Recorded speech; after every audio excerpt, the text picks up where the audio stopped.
Wont here. You know what time it is? Casual drop. We watch, we learn. Now, with that being said, what we got? Why you wish you could sleep like a platypus. We're talking about Perry and not an elephant. We talking about, bro. Is it weird on like Phineas and Ferb? I always wanted Perry to get caught. Like I always wanted him to get caught. I don't remember if he actually got caught one episode or like was it like one of those alternate realities where he got caught and it was like what would happen if he did. I don't know, but I don't really remember.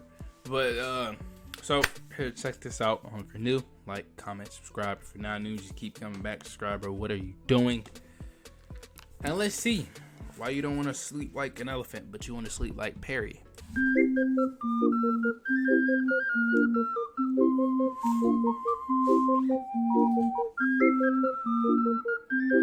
All hands hoist the colors high.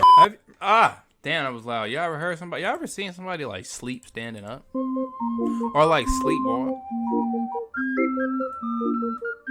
I feel like watching somebody sleepwalk gotta be the creepiest thing ever. Hoist the colors high. So I was thinking about it, right? And if you live in the United States, you have an estimated 77.3 years before you're expected to lease a casket, and we spend a third of that sleeping. Or at least we're supposed to. Saying we're supposed to get 8 hours of sleep a day is like telling New Jersey drivers I don't. I get like 4. Or telling people that the serving size for Chips Ahoy is 2 cookies. It's more of a suggestion, and no one in their right mind looks at this and stops themselves at 2. But that still adds up to well over 20 years that we spend lying in a dress rehearsal for death. It's to the point where you gotta wonder just how much we would get done if we evolved past the need for sleep. I mean, just look at dolphins. They didn't have a choice. Because unlike us, dolphins don't breathe involuntarily. Every breath they take is a choice. Which is good, because when your home addresses the ocean yet you breathe air for a living, having that reflex at the wrong time is a fast track to getting flatlined. Alternatively, the problem with having to consciously choose to breathe is going unconscious once means going unconscious full time. But the trick that dolphins and, well, cetaceans in general use is that they only rest one half of their brain at a time and just switch off between the two.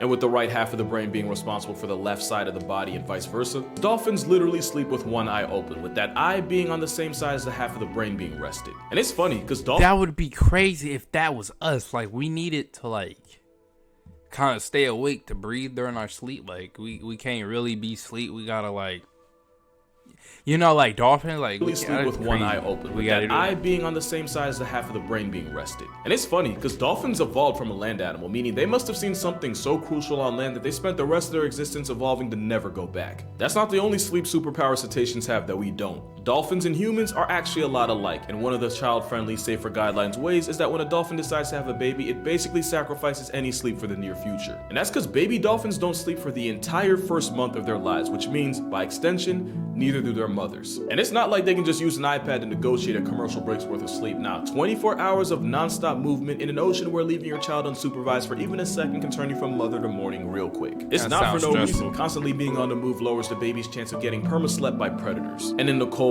uncaring void of the ocean, perpetual motion helps keep them warm just long enough for their blubber to come in. It's great for the dolphin calves, but it means their mothers can go an entire calendar month without a wink of sleep. It's crazy, because for us, driving while being awake for 24 hours straight is like driving boozed up under the influence. After 2 days, your immune system gets nerfed, so does your reaction time and even your decision making. And after 3 days, you'd be chilling with your paralysis demon, since that's when you can expect to start having hallucinations. The longest a person ever stayed awake that we know of was in an experiment for 264 hours and some change. Just over 11 days. You'll probably never see that record get broken, since it would likely cost many lives in the process. Especially since at some point you'd go into micro sleep, where your body pretty much just forces your brain to go offline for up to 30 seconds at a time. It sounds like no big deal during class or at work, but get hit with micro sleep while driving, swimming, or flying a plane, and you'll see firsthand just how broken real life RNG can be. So yeah, go on a bender with a dolphin and you'll tap out long before he does. Ironically, dolphins normally sleep just as much as humans do. Technically. On average, dolphins get the same 8 hours of sleep we do, except when they do it, it's when the two halves of their brain rest in shifts that add up to 4 hours each. And honestly, I just feel like we could get a whole lot more done if we rested only half of our brain at a time. Or all that extra time means we just speedrun the destruction of humanity, but one way or another, we'd be more productive. Productive is a word koalas never use, mostly because koalas can't speak English, but also because the plush bear of the outback catches more winks than any other mammal. If you ever spend a day in a life with a koala, 18 to 20 of those hours would be spent waiting for I'm just still thinking about how you really reason is because the koala's sleep. defining personality trait is eating a plant that has made it abundantly clear it's not meant to be eaten. Not only is eucalyptus toxic, it's so nutrient deficient that koalas might honestly be better off eating dirt. You could force stay up, but Koalas eat dirt. That choice in diet is why koalas often cosplay as a corpse for over 3/4 of its life. The eucalyptus leaves offer so little and take so much energy to digest that most of a koala's life happens when it's not even conscious for it. And the time they don't spend in a food coma is spent eating, screaming, and spreading chlamydia. Or eating their mother's green fecal pap paste, so they can get the bacteria needed to digest eucalyptus in the first place. Because if there isn't a hell, there's definitely koala reincarnation. It's pretty much the same situation with sloths, eating nothing but leaves and getting almost the same nothing back. bro, It's pretty much the same situation with sloths. If there isn't a hell, there's definitely This picture is cursed. What the the same nothing back, which is why the sloth can knock out for a healthy 16 hours a day. Or at least that's what we thought. You see, the thing is, most of what we thought we knew about sloths came from the ones in captivity, as in the ones who live life on recruit difficulty and can afford to sleep like it. Sloths in the wild though, they get about a good 8 to 9 hours of shut-eye max. Because in the wild, you have to get your own food while also avoiding becoming food. The reason we thought they were lazier than they actually are is because even when they're awake, they actively try to move as little as possible. Because sloths have the slowest metabolism of any mammal while also only eating lettuce for a living, they're really stingy on what they choose to waste calories on. How stingy, you ask? If a baby sloth loses his grip and falls to the forest floor, you can pretty much flip a coin on whether the mother spends the energy getting her only child back or just decides she'd rather start over. But yeah, despite its name, sloths don't sleep nearly as much as we thought. In fact, you might not even know, but their cousins sleep almost twice as much as they do. The sloth's close relative, the armadillo, can doze off for an average of 16 hours a day. How sloths ended up being the ones that got named after a whole sin is because when armadillos go to sleep, it's usually underground where we can't see them. It's also because most dillos are crepuscular, meaning they only come out early in the morning or right at dusk. And you know what? They're not the only members of the family that can outsloth a sloth. Giant anteaters are also close cousins of armadillos and sloths, and they can turn in for a good 15 to 16 hours a day. And just like the sloth, giant anteaters also have molasses for metabolism, and they go into pretty much the animal version of power save mode called torpor. Don't worry, we're gonna come back to that, but you peep how the sloth's name got it beef with the Bible when 2 of its cousins are literally more of a sloth than it is? So we talked about some of the animals that sleep the longest, but what about the one that sleeps the deepest? You've probably been taught that the deepest stage of sleep is REM sleep, short for rapid eye movement. Named after the fact that along with muscle twitching and irregular brain activity, the hallmark of REM sleep is the fluttering of the eyes with the eyelids still closed. Pretty much every land animal gets hit with the REM at some point, but there's one mammal that spends more time in this stage than any other animal. And I'm willing to bet nobody watching this will guess what it is. I'm like, yo, you get Seriously, I'll put money on it. Or maybe you will if you watch this show. Because when the talking burrito says, he's a platypus, they don't do much. He wasn't that far off base. The duckbill flex of nature goes out like a light for an estimated 14 hours a day, which makes it just another animal that's closer to being a sin than the animal that actually got verbally tattooed as one. Honestly, the deeper I go into this, the more I'm realizing we owe sloths an apology.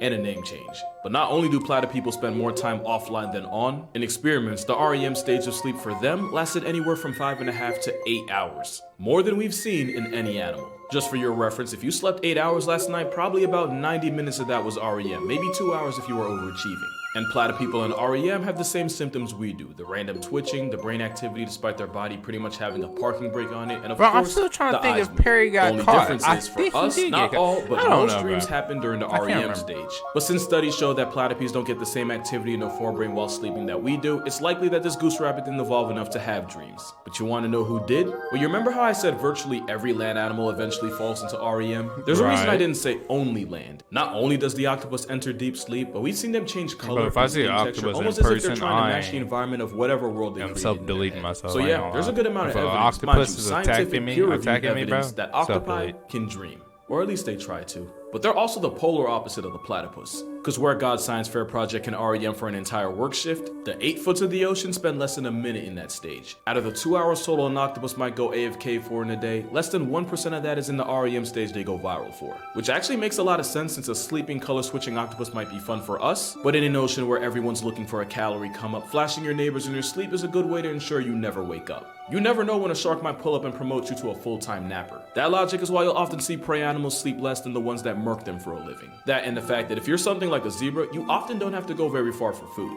Now compare that to a lion who can often go days and sometimes even a week without groceries, which is why you'll see a top predator like a lion call it in for 20 out of the 24 hours in a day.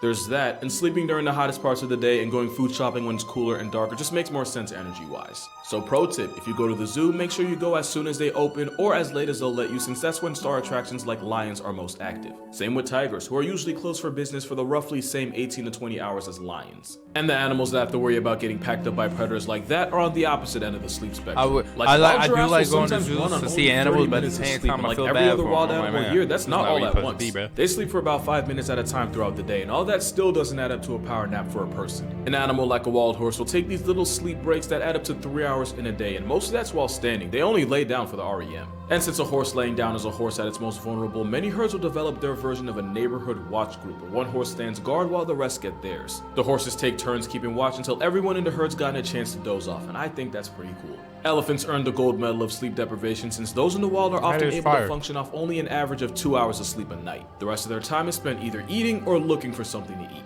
Now, if you were paying attention, you might have one noticed horse better than me, though. The bigger animals like elephants and giraffes sleep way less than the smaller animals we already talked about. And one reason might simply just be because plus-size animals just need to be awake long enough to eat more. Like, elephants can put away 400 pounds of food a day. They're not doing that on koala timing. But that's not too hard when you're the world's heaviest vegan. But when you're a bear with an empty pantry, it's a lot different. And when there's less food around, some animals will make like a struggling college student and just have sleep for dinner. That sleep being hibernation. Except hibernation isn't like how I was taught in grade school. Like, bears don't just peace out for the entire winter and just rise like the Undertaker come spring. Hibernation isn't sleep. It's torpor that lasts weeks, sometimes months. See? I told you we'd come back to that. And I wasn't kidding. It's like their version of a power save mode when the struggle gets too real outside. Their metabolism, heart rate, and even breathing all slow down as they live off whatever energy they were able to store up. And when I say they go on cruise control, I mean some bears can slow their heart rate down to less than 10 beats per minute. But once again, it's not sleep. A hibernating bear is still very much awake. Matter of fact, here's a plot twist. Bears aren't even true hibernators. Cause the legit hibernators, you know, the woodchucks, the bats, the squirrels, they pretty much just go a step above death, and coming out of that takes a lot of energy and effort. Bears, on the other hand, they might as well just be the insomniacs of hibernators. What that means is if you mess around and manage to find a bear in its version of power save mode, it can still react fast enough to make sure you don't live long enough to find out twice. As you can see here, this man crossed the border of F around and now finds himself smack in the middle of Find Out City. So even though this built-in low battery mode technically isn't sleep, one animal managed to Find Out City. He lived, by the way. Don't know how. It's in a tight space. I already don't like I'm claustrophobic. I already don't like this. I can't see the earth, can't see the sun. That's one thing about me. If I can't see earth, sun, anything, I am freaking out. So yeah, this image right here, I would have accepted defeat. I would have accepted defeat right here.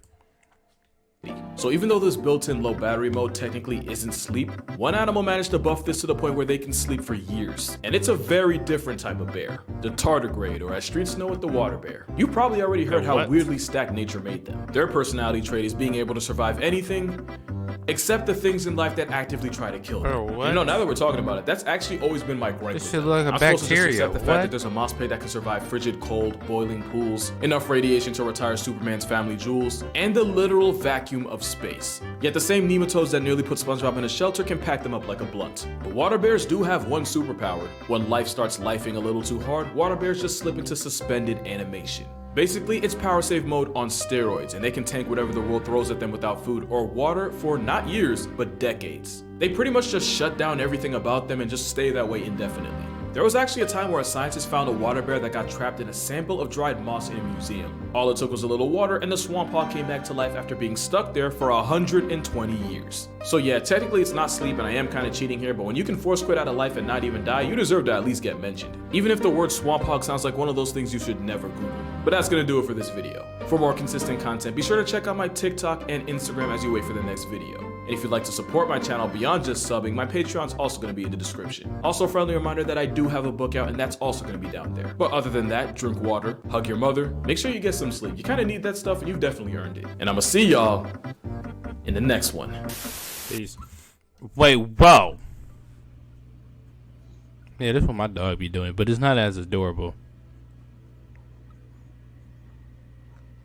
That's so adorable.